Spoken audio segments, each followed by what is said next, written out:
और इजाजत हो तो इसी मिंबर से उन पाखंडियों को ऐलान करें, इसी मिंबर से ऐलान करें। तुम अपने अंदर बैठकर गुफे में जो मारने और मरने की बात करते हो, मैं इस मिंबर से कहता हूं, एक लोमड़ी और एक लोमड़ा वो भौंकते रहते हैं, देखते होंगे आप, और फिर हजारों सिक्योरिटी गार्ड के बीच में घूमना। अरे मर्द हो तो मुकाबला करो। मैं तन्हा घूम रहा हूं पूरे हिंदुस्तान में, अल्हम्दुलिल्लाह तन्हा आया। हमारे पीछे कोई सियासी ताकत नहीं है, हमारे पीछे कोई ऐसा सपोर्ट भी नहीं है। बाज लोग तलाश करने के लिए मेरे घर तक आए थे कि इनको कौन बैकिंग कर रहा है, कौन सी सियासी पार्टी इनके पीछे है। हमने कहा था तुम्हारी नाक रकड़ जाएगी और तुम पता नहीं कर पाओगे कि कौन बैकिंग कर रहा है, इसलिए कि ढूंढा ही करें सदर क़यामत के सिपाही, वो किसको मिले जो तेरे दामन में छुपा। हम मोमिनीन की बैकिंग और अगर सपोर्ट कहीं से होता है तो गुंबद खजरा से होता। नबी पाक सल्लल्लाहु तआला अलैहि वसल्लम की मोहब्बत लेकर हम पूरी दुनिया में तन्हा चलते हैं, अल्हम्दुलिल्लाह खौफ नहीं होता, इसलिए कि जालिमों डराओ उसे जिसे जीने का शौक हो। मौत से डराना, जेल से डराना, फांसी से डराना, उसे डराओ जिसे जीने का शौक है। हम तो रोज रात ये सोच करके सोते हैं कि कब मलकुल मौत आए, रूह कब्ज करे और हमारे नबी से हमारी मुलाकात कराए। सुभान अल्लाह, सुभान अल्लाह। है शबे गोर भी उसी गुल से मुलाकात की रात। अजीजान गिरामी वक़ार, मैं बात ये कह रहा था, आप अपना जोश थोड़ी देर के लिए खामोश रखिए, थोड़ी देर के लिए। मैं बात ये कह रहा था कि इनकी इतनी ताकतों के मातहत होने के बाद लोमड़ी और लोमड़ा चंद कमरों के अंदर बैठ करके वीडियो बनाकर वायरल करके मुसलमानों के दिलों को छलनी करने की कोशिश है। और हैपोक्रेसी, जो डेमोक्रेसी खत्म होकर हैपोक्रेसी जो आई, ये सारे मनाजिर के बाद मैं उनसे कहता हूँ, मैंने एक क्लिप सुनी, कोई वो लोमड़ी कहती है एक, और एक लोमड़ा कहता है कि हम 20 लाख लोगों को मारेंगे, इतने मुसलमानों का कत्ल करेंगे तो फिर हमारे यहाँ पर हिंदू राष्ट्र कायम हो जाएगा। जालिमों, तुम्हारे अंदर इतनी हिम्मत ही नहीं है, मारने मरने की बात पाखंडियों से हो ही नहीं सकती, कभी हो ही नहीं सकती। एक बात मैं कहूंगा, अगर मारने और मरने का शौक ही है तो चलो मैं भी चलता हूं, तुम भी चलो, बॉर्डर पर खड़े हो जाते हैं। अब बॉर्डर पर खड़े होंगे, अपने देश की रक्षा करते हैं, अपने देश की हिफाजत के लिए चलो बॉर्डर पर चलते हैं, फिर देखा जाएगा कि कितनी गोलियां तुम खाते हो, कितनी हम खाते हैं। और मैं अकेले की बात नहीं कर रहा हूँ, इंशाअल्लाह अजीज, जिस दिन मेरे मुल्क अजीज की हिफाजत की बात आए, ये उलमा भी हाजिर होंगे, ये मजमा भी हाजिर इंशाअल्लाह, इसलिए कि इस मुल्क को हमने खूने जिगर से सींचा। यहाँ हमारी तारीख मौजूद है। अजीज़ान गिरामी वक़ार, इन आतंकियों के गले में अगर हुकूमत ने पट्टा नहीं डाला तो ये कुत्ते इन हुकूमतों को ही नोच खाएंगे। वो दिन भी आएगा जब यही कुत्ते इनके लिए भारी पड़ जाएंगे, यही भारी पड़ जाएंगे।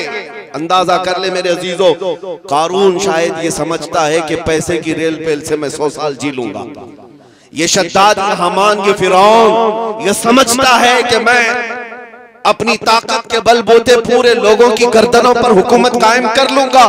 वो तो बड़ी ताकतें थी, तुम्हारी हैसियत मच्छर के बराबर भी नहीं। और अगर हुकूमतें खुलेआम ये सारी बातें कर रही हैं, मेरे अजीजों, एक तारीख यहाँ वैसी भी आई थी 100 साल पहले, 100-150 साल पहले, 1857 की तारीख, जिसको अंग्रेज आज भी गदर कहता है, अंग्रेज आज भी गदर कहता है। 1857 की तारीख में अंग्रेजों को भी यही नशा चढ़ा था, यही नशा चढ़ा था कि हम जो चाहे कर लेंगे, कत्लेआम करेंगे, मार डालेंगे। उस वक्त किफायत अली काफी रहमतुल्लाह ताला अलैह को फांसी पर चढ़ाया था, फांसी पर चढ़ा करके जश्न मनाए थे 8 दिन तक। क्यों किफायत अली काफी को चढ़ाया था जानते? एक आलिम रब्बानी को इसलिए चढ़ाया था कि वो बोलते थे तो हजारों का मजमा जमा होता, लोग उनके पीछे दीवाना वार घूमते, तो ऐसे उलमा तो उनको खलते हैं। फांसी पर चढ़ा करके 8 दिन तक जश्न मनाया था। लेकिन खुदाई कानून उन्हें मालूम नहीं। तुम एक किफायत अली काफी को जो ये कहता था कोई गुल बाकी रहेगा न चमन रह जाएगा और रसूलुल्लाह का दीन हसन रह जाएगा, फांसी पर चढ़ा करके तुमने ये सोचा कि एक आशिक रसूल की जुबान बंद कर दिया, उसे गर्दन से अलग करके जिस्म को अलग कर दिया। अब उम्मत ठंडी हो जाएगी, ये जमात सो जाएगी।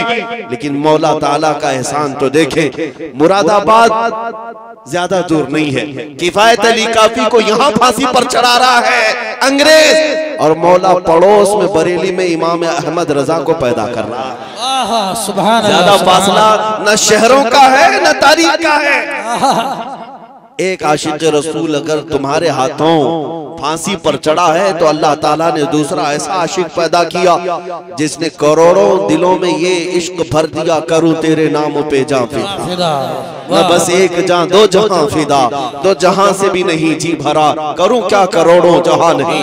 मैं बात ये करना चाहता हूँ, तुम जितने चिराग बुझाओगे मौला उतने चिराग और रोशन फरमाए। सुभान अल्लाह, सुभान अल्लाह। जिसको जिसको तुम पकड़ करके कत्ल करने की धमकियां देते हो, ये इस्लाम न कल मिटा था न आज मिटा है, ना सुबह क़यामत तक मिटा सकोगे।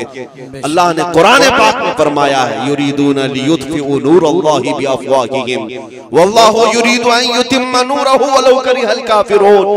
मुशरिकीन ये चाहते हैं कि अपने मुंह के फूंकों से अल्लाह के चिराग को बुझा दें, और ये हो नहीं सकेगा। अल्लाह अपने चिराग को रोशन करके रहेगा, काफिर अगरचे इसको नापसंद करें, काफिर अगरचे इसको नापसंद करे। मेरे अजीजों, बात सिर्फ इतनी मुझे करनी है, तुम्हारा अपना रोल क्या होना चाहिए? क्या यही जोश के नारे जो हम पिंडाल में बैठ करके करें? क्या हमारी यही तकरीरें जो जलसे तक रहे? नहीं मेरे अजीजों, हमारा लक़ब, एक मोमिन का लक़ब ये था कफन बरदोश। ये सीने पर बल्कि अपने कंधे पर कफन लेकर के चलता है, इसे मौत से खौफ नहीं है। तो ये खौफ जब तुम्हारे सीने से निकलेगा तो हक बोलने की हिम्मत उतनी बढ़ती चली जाएगी। ज्यादा से ज्यादा तुम्हें किस बात से डराया जाता है आज? फांसी से, ये सबसे हाईएस्ट सजा है ना, या जेल से? ये दोनों चीजें एक मोमिन के लिए कोई माने नहीं रखती। जेल की सलाखों पर जाने के बाद बुजुर्गों ने लिखा भी है कि मोमिन घबराना नहीं, अगर मुस्तफा के नाम पर गया है, अगर नबी पाक के नाम पर गया है, तो अंदर जाने के बाद हो सकता है तेरी माँ, तेरी बीवी, तेरे भाई देखने ना आए, लेकिन एक रात जरूर आएगी जब ताजदार मदीना खुद तशरीफ। सुभान अल्लाह, सुभान अल्लाह। वो भी खौफ नहीं रखना, हुजूर के इंतजार में हम दिन काट लेंगे, हुजूर के इंतजार में हम रातें काट लेंगे। और रही बात फांसी की, उसके मुतालिक भी रिवायतें मौजूद हैं कि जिन जिन गुलामों को जालिमों ने अपने हाथों से कत्ल किया या फांसी पर चढ़ाया, फंदा बाद में लगा, चेहरा मुस्तफा पहले मौजूद। सुभान अल्लाह, सुभान अल्लाह। वो नबी पाक सल्लल्लाहु तआला अलैहि वसल्लम तशरीफ फरमा थे। अजीज़ान गिरामी वक़ार, ये दो तमन्नाएं जिसके पास है, फिर उसे किस बात का खौफ है?